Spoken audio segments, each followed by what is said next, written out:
О том, как во время Второй мировой войны немецкие преступники казнили невинных людей, издевались и пытали военнопленных, не слышал, наверное, только глухой человек. Но вот про союзников этих преступников, к сожалению, известно не так уж много. Однако некоторые из них были настолько чудовищны, что молва об их злодеяниях распространилась повсюду. Благодаря этому сегодня мы можем рассказать подробнее об этих людях и их преступлениях. Одними из самых кровавых приспешников гитлеровской Германии были хорватские националисты-усташи, сформировавшие одноименное революционное движение. Среди них был кровавый палач-полунацист, который завоевал себе популярность, убив только за одну ночь на спор 1360 человек. Именно о нем и пойдет далее наш рассказ. О чудовище, что звало себя спасителем хорватского народа. О монстре по имени Петар Брзица. Геноцид сербов – это еще одно печальное последствие Второй мировой войны. Тысячи ни в чем не повинных людей умерли по причине того, что в их жилах текла не та кровь. Однако больше всего пугает то, что убивали их словно диких зверей, без слез и сожаления. Убийство своих пленников усташи превратили в кровавую игру, в которой под веселье и смех забивали людей словно скот. Но любая история, даже самая жуткая, имеет свое начало. В нашем случае все нити ведут ко времени, когда Германия проиграла Первую мировую войну. Именно в этот период образовывается Югославия, объединенное королевство словенцев, сербов и хорватов. Важной деталью является то, что последние хорваты в эту конфедерацию вошли добровольно. С годами сербские политики превысили в числе всех остальных. Это привело к тому, что все проблемы в стране начали связывать с их неумелым правлением. К тому же хорватам постоянно казалось, что их права ущемляют. На этой почве зародилась расовая неприязнь, которая со временем превратилась во всеподавляющую ненависть. Хрупкий мир в Югославии держался на волоске.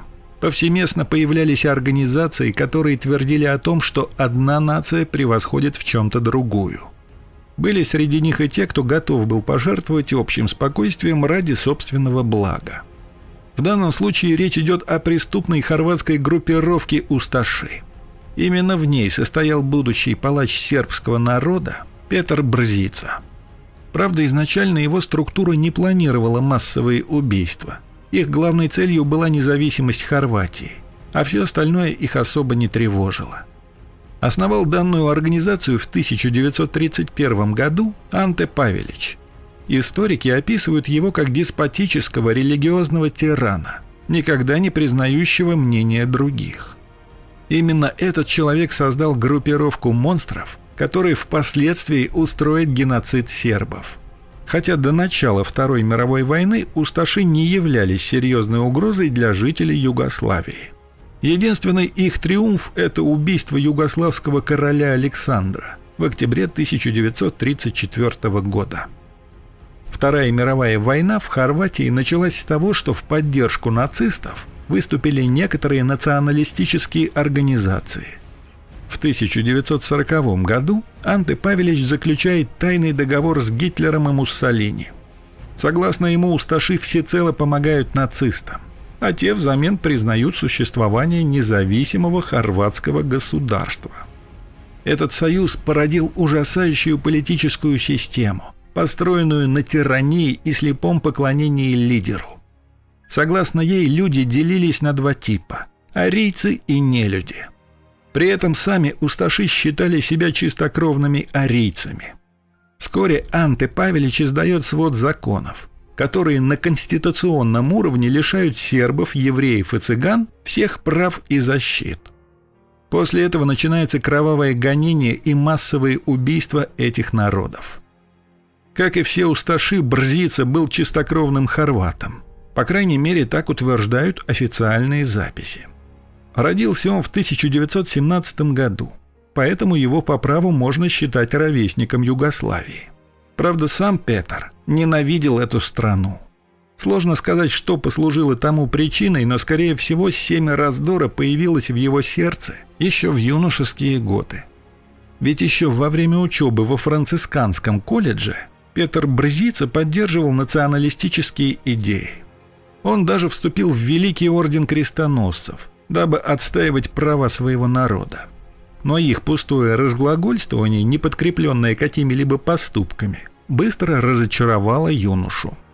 Поэтому вскоре он находит новый дом, организацию, способную изменить судьбу целой страны. С того дня хорват становится верным псом Анте Павелича, готовым разорвать любого по первому приказу. Поэтому неудивительно, что с приходом Второй мировой войны парня отправляют в особое место – в концлагерь Ясеновец. Место офицера концлагеря идеально подходило для Петра Брзица. Не имея моральных принципов, он с легкостью отправлял на смерть мужчин, женщин и детей. По факту это место было кровавой бойней, аналогов которой нет в истории. Их цинизм доходил до того, что они спорили о том, кто больше убьет военнопленных. Непобедимым рекордсменом в этом пари был, конечно, Петр Брзица. Когда-то по особому приказу Павелича он за одну ночь убил 1360 человек лично. Тогда ликующая толпа палачей кричала: «Петр Брзица, Петр Потрошитель! Нет хорвата быстрее тебя!» Палач использовал для убийства специальный нож – сербосек. Орудие представляло собой небольшое изогнутое лезвие, крепившееся к кожаной перчатке. Сербосек был специально разработан по приказу Павелича, желавшего создать оружие, которым можно было убить максимальное количество пленных сербов. К тому же за победу в кровавом состязании Петр получил подарок от самого лидера нации – золотые именные часы. Именно этот предмет, по их мнению, был равноценен жизни тысячи людей. К сожалению, несмотря на все прегрешения Брзица, судьба была благосклонна к нему. Например, однажды хорватский солдат-монстр остался наедине с пленниками, и те повалили его на землю. За 10 минут они избили Брзица до полусмерти. Но ясеновацкий потрошитель все равно выжил и вскоре зверски отомстил своим обидчикам. Еще большая удача ожидала Петра после падения независимого хорватского государства. В то время как все его сподвижники уже бултыхались на виселице, он тайно отплыл на теплоходе в США. Здесь его взяла под контроль местная полиция, но из-за политических разногласий американские власти отказались отдавать им пленника. В итоге, в конце 70-х, следы Брзица окончательно потерялись. И если верить неофициальным источникам, то Петр Потрошитель дожил до глубокой старости и умер собственной смертью в 2007 году в возрасте 90 лет. На этом у меня все. Если видео было вам интересно, поддержите нас лайком и не забывайте подписаться. До новых встреч!